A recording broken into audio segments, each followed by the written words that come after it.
آپ آرام سے سو جاؤ۔ اس نے اسے بے فکر کرتے ہوئے موبائل سائڈ پر ٹیبل پر رکھا اور ایک نظر اپنے سینے پر سرک کے اپنی بیوی کی جانب دیکھا تھا۔ میڈیسن اس نے کھا رکھی تھی اور نیندیں وہ پوری کر رہی تھی جیسے زندگی میں کبھی سوئی ہی نہ ہو۔ اس کے اس ہاتھ کے سینے پر ایک گال کے نیچے وہ بالکل کوئی معصوم سی بچی لگ رہی تھی، صرف انگوٹھا منہ میں ڈالنے کی کمی تھی۔ میری معصوم لومڑی، وہ زیر لب بڑبڑاتا، اسے خود میں قید کرتا، خود بھی آنکھیں بند کرتا سونے کی کوشش کرنے لگا تھا، جو کہ زاوش کے قریب ہونے کی وجہ سے بالکل ممکن نہیں ہو رہا تھا۔ اس کا نازک سراپا اور بے احساس ملکیت اسے بہکا رہے تھے، لیکن وہ ظاہر شاہ تھا، اپنے اعصاب پر مکمل کنٹرول تھا اسے۔ ہاں طارم سائیں، تم فکر نہ کرو، میں نے نور کو اس کی ماں کے گھر تک چھوڑا ہے اور میں شام میں بھی جاؤں گا اسے ملنے کے لیے۔ تم پریشان نہ ہو، میں ہوں نا یہاں اس کا خیال رکھنے کے لیے، میں اس سے رابطے میں رہوں گا۔ ابھی تو میں اس کے ماں کے گھر چھوڑ کر اپنے کام کے لیے جا رہا ہوں، لیکن واپسی پہ اسے مل کے ہوٹل جاؤں گا۔ وہ اسے یقین دلا رہے تھے۔ طارم نے کوئی جواب نہیں دیا تھا۔ دوسری طرف سے دوبارہ آواز آئی تھی، طارم سائیں تم پریشان لگ رہے ہو۔ نہیں چاچو سائیں، وہ جاتے ہوئے بہت رو رہی تھی۔ اگر سائر سائیں ٹھیک ہوتا تو میں کام کی ذمہ داری اسے دے کر ڈر کے ساتھ چلا جاتا۔ اسے اکیلے بھیجنا ٹھیک نہیں لگ رہا۔ آپ پلیز اس کا دھیان رکھیے گا۔ میں خود بھی آ جاؤں گا کچھ دنوں تک، لیکن مجھے سمرا پر یقین نہیں ہے۔ پتہ نہیں کیوں مجھے سب جھوٹ لگ رہا ہے۔ ایسا لگتا ہے کہ مائک نے نور سے جھوٹ کہا ہے۔ میں نے پتہ کروایا ہے، آج اس طرح کا کوئی ایکسیڈنٹ نہیں ہوا ہے۔ وہ کچھ پریشان سا تھا۔ نہیں طارم سائیں، کوئی اتنا بڑا جھوٹ کیوں بولے گا، اور وہ بھی تب جب سب ہماری نظروں کے سامنے ہو۔ کیا ان کو لگتا ہے کہ ہم اتنے بیوقوف ہیں کہ ہمیں کچھ بھی پتہ نہیں چلے گا؟ تم زیادہ سوچ رہے ہو اور کچھ نہیں۔ میں شام کو جاؤں گا نا نور سے ملنے کے لیے، تم فکر نہ کرو۔ میں میٹنگ کے بعد فون کروں گا تمہیں۔ اب چلتا ہوں میں۔ وہ فون رکھتے ہوئے بولے تو طارم سائیں نے بھی الوداعی کلام بول کر فون بند کر دیا تھا۔ سر، یہ پراپرٹی کے پیپرز۔ اندر داخل ہوتے ہوئے آدمی نے کاغذات اس کے سامنے رکھے تھے۔ تم یہ پیپرز یہاں کیوں لائے ہو؟ وہ حیرانگی سے پوچھنے لگا۔ اس نے ایسے تو نہیں کہا تھا۔ سر، سرمد سائی کا حکم ہے۔ وہ اپنی بات مکمل کر کے وہاں سے جا چکا تھا جب سرمد چاچو اس ہارے ہوئے انداز میں اندر داخل ہوئے تھے۔ چاچو سائیں، آپ ٹھیک تو ہے نا؟ وہ آگے بڑھتے ہوئے انہیں سہارا دینے لگا تھا۔ ہار گیا میں طارم، فون آیا تھا سمرا کے شوہر کا۔ اس نے کہا ہے کہ آج 6 ماہ پورے ہو چکے ہیں، اب طلاق دو نور کو۔ اس کے حصے کی دولت اس کے حوالے کرو۔ میں نے سب کاغذات نکالے ہیں تاکہ میں اس بدبخت کو جائیداد اور محبت سے آگ کر سکوں۔ نہیں تھی وہ ہمارے لائق طارم سائیں، میں غلطی پر تھا۔ وہ اٹک کر بول رہے تھے۔ طارم سائیں کو کچھ غلط ہونے کا احساس ہوا تو وہ تیزی سے ان کو کرسی پر بٹھانے لگا تھا، لیکن چاچو کا جسم اکڑ رہا تھا۔ ان کے منہ سے عجیب سی آوازیں آ رہی تھیں۔ طارم کی بے چینی حد سے سوا تھی۔ اس نے مزید وقت نہ برباد کیا اور تیزی سے انہیں سہارا دیتے گاڑی تک لایا تھا۔ اس کا ارادہ انہیں ہسپتال لے کے جانے کا۔ دماغ میں بہت کچھ چل رہا تھا۔ اسے سمجھ نہیں آ رہا تھا درد کا کون سا روپ اصلی تھا، وہ جو اتنے دنوں سے دکھا رہی تھی، یا پھر وہ جو جاتے ہوئے دکھا کر گئی تھی۔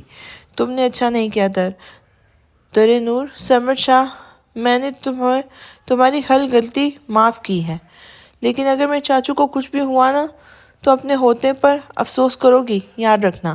گاڑی ہسپتال کی طرف رواں دوا تھی اور طارم شاہ کی سوچ درے نور کی طرف۔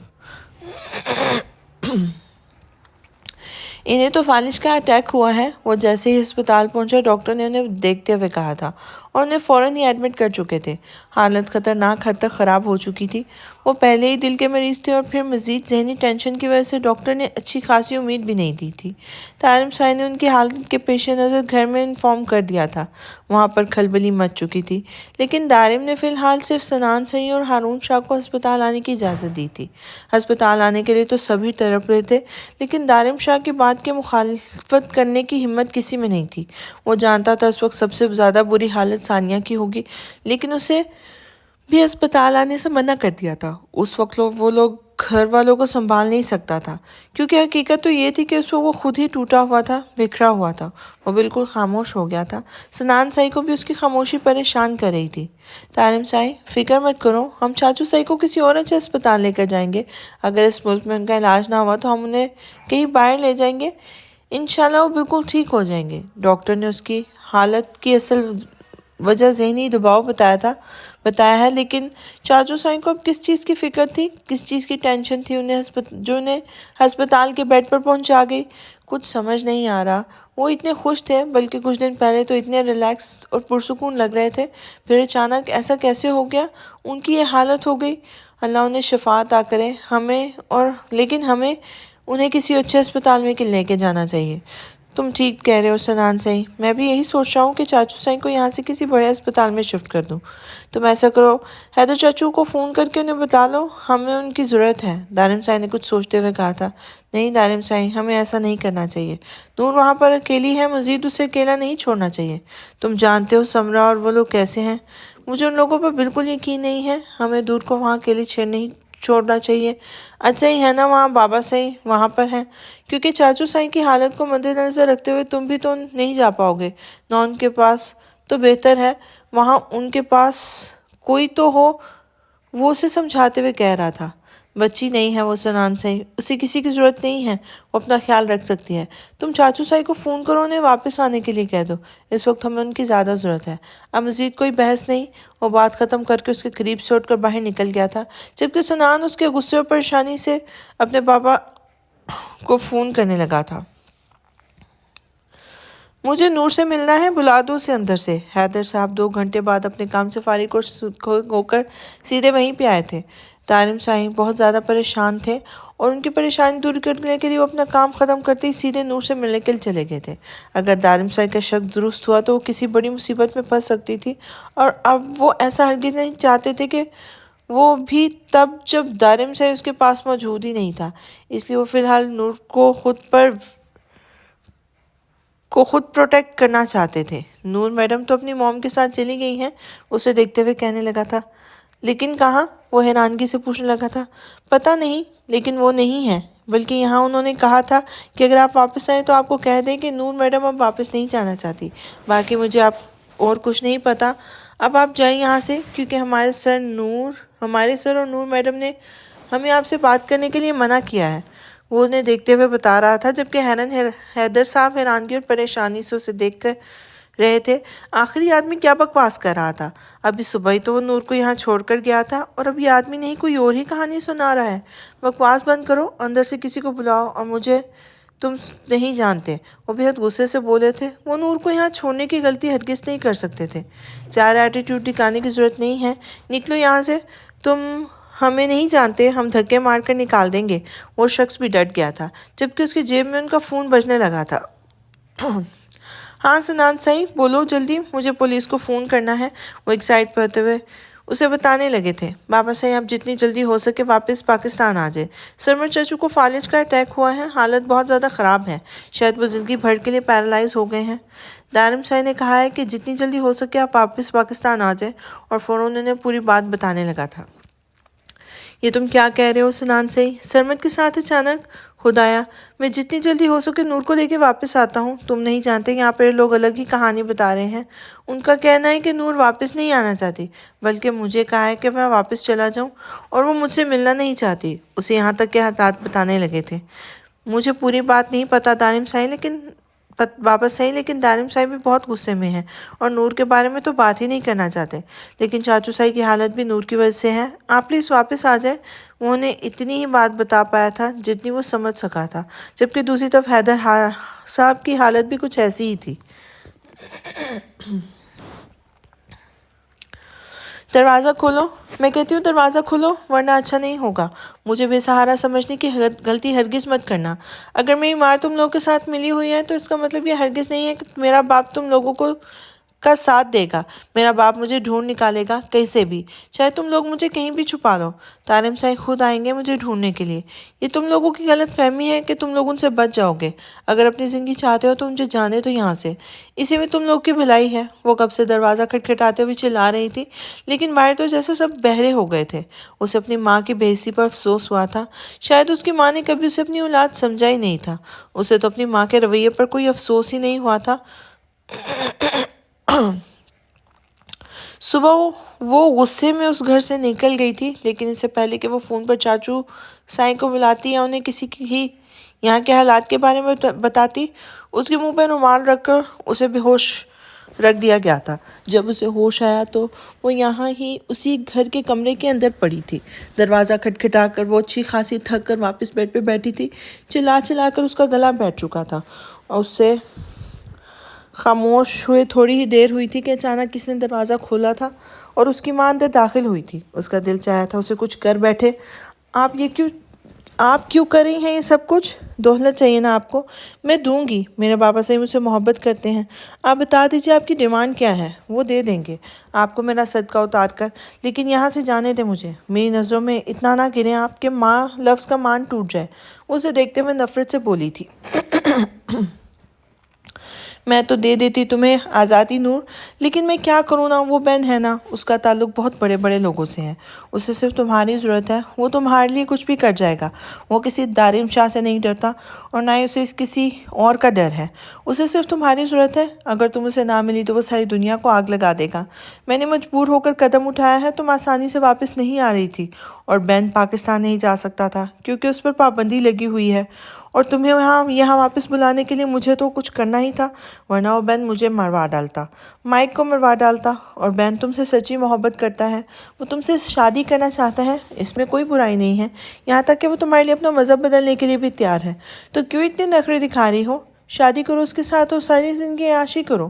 دارم سے طلاق مانگو۔ مائک نے تمہارے باپ کو فون کر کے بتا دیا ہے کہ 6 مہینے پورے ہو چکے ہیں، تو اب مزید تم نہیں رہنا چاہتی ان لوگوں کے ساتھ، بلکہ تم دارم سے طلاق چاہیے اور اپنا حصہ بھی۔ اب تک تمہارا باپ پیپر سے یاد کروا چکا ہوگا۔ ایسا ہرگز نہیں ہو سکتا، یہ تو آپ کی غلط فہمی ہے کہ دارم صاحب مجھے کبھی چھوڑیں گے۔ میرا فون کہاں ہے؟ بتائیں مجھے، میں خود انہیں فون کر کے آپ لوگ کی حقیقت بتاؤں گی۔ وہ غصے سے اپنا فون تلاش کرنے لگی تھی، جو کہ کافی دیر پہلے بھی تلاش کرنے کی کوشش کر چکی تھی۔ وہ جانتی تھی اس کا فون اس کے پاس نہیں ہے، بلکہ ان لوگوں نے لے لیا ہے۔ تمہارا فون ہمارے پاس ہے اور یہ تمہیں آسانی سے نہیں ملے گا۔ جہاں تک بات ہے نا دارم صاحب تمہیں چھوڑے گا یا نہیں، وہ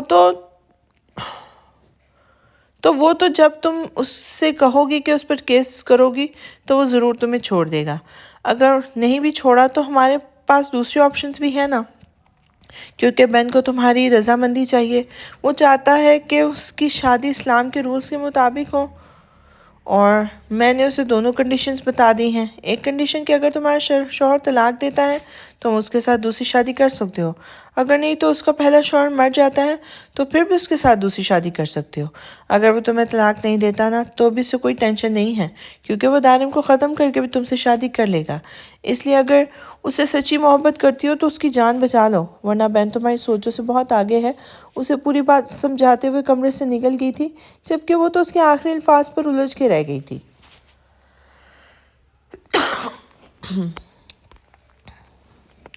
چاچو سائی کی حالت بگڑتی جا رہی تھی۔ ان کے دونوں ٹانگیں مفلوج ہو چکی تھیں اور زبان جم چکی تھی۔ ڈاکٹر نے کہا تھا ان کا بہت سارا خیال رکھے، ورنہ شاید وہ زندگی میں کبھی بول نہیں پائیں گے۔ ان کا چہرہ ایک طرف لٹک گیا تھا۔ فالج کے اٹیک نے ان پر بڑے منفی اثرات مرتب کیے تھے۔ اب سب کچھ صرف اور صرف ڈر کی وجہ سے ہوا تھا۔ اپنی ضد اور انا کی وجہ سے اس نے اپنے باپ کو آج اس حالت تک پہنچا دیا تھا۔ اس نے سوچ لیا تھا اسے کبھی معاف نہیں کرے گا۔ کتنی بے حس تھی چاچی سائی کی اولاد، اس نے اسے سر پر چڑھایا تھا۔ اس نے غلطی کی تھی کہ وہ اسے اتنی اہمیت دی، اتنی محبت کے قابل نہیں تھی جتنی دارم سائی نے اسے دے دی تھی۔ اسے پہلے دن ہی جوتے کے نوک پر رکھا ہوتا تو شاید آج یہ دل نہ دیکھنا پڑتا۔ کچھ عورتیں محبت کے قابل ہی نہیں ہوتی۔ اس نے اسے ہمیشہ سر پر چڑھا کے رکھا تھا، بلکہ کسی ملکہ کی طرح اسے دل کی سلطنت کی کرسی پر براجمان کیا تھا۔